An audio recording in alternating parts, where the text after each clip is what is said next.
let's start off with discussing some of the problems with Google's own forecasting and what you see are some of the main misconceptions advertisers have when referring to those tools. Yeah, we've tackled probably the most boring topic, projections and forecasting, and I'm sure a lot of advertisers and marketers have turned off already, but it's super critical.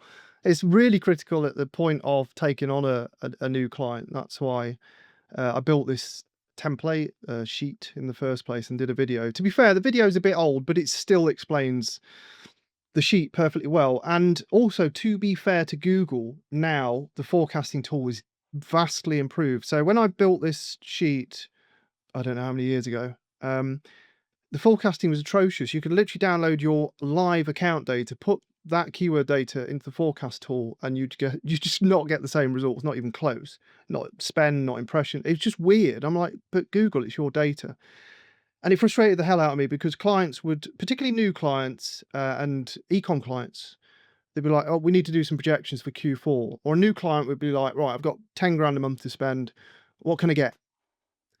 We've all been in that situation. Clients are like, what can we get? Instead of guessing or rummaging around for numbers, and unless you've got experience of that specific industry and you know roughly where to be, this is where the projection sheet came into being. And it's really simple. You do your keyword research, you download that CSV, and then you paste it into the sheet.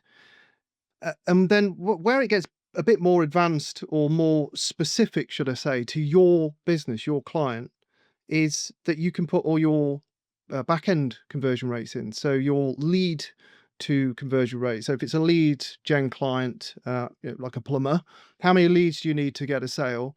And what are your margins? And so on. And also for e-commerce, there's return rate, return customer rate, sorry, as in returns, not return customer, and margins and profitability. So you can get all that data. So you've got your ad spend, you've got all your click metrics, but then you've got business metrics as well.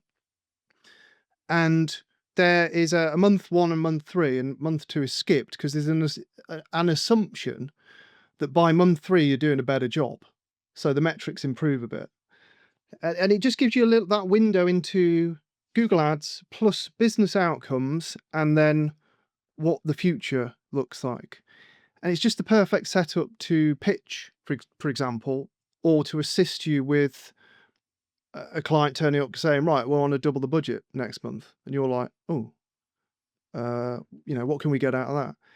Now, Google, to be fair to them, in recent years, I don't know when they actually did it, have included some additional conversion metrics that you can plumb into the forecaster. It's dramatically improved it, but there's still not back office business metrics. So my sheet is still very much helpful and useful for doing that.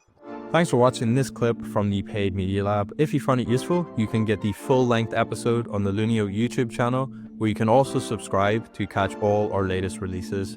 And if you want free tools, reports, and guides to help you uplift the efficiency of your PPC campaigns, head to lunio.ai and click on the Resources tab in the nav bar. See you in the next one.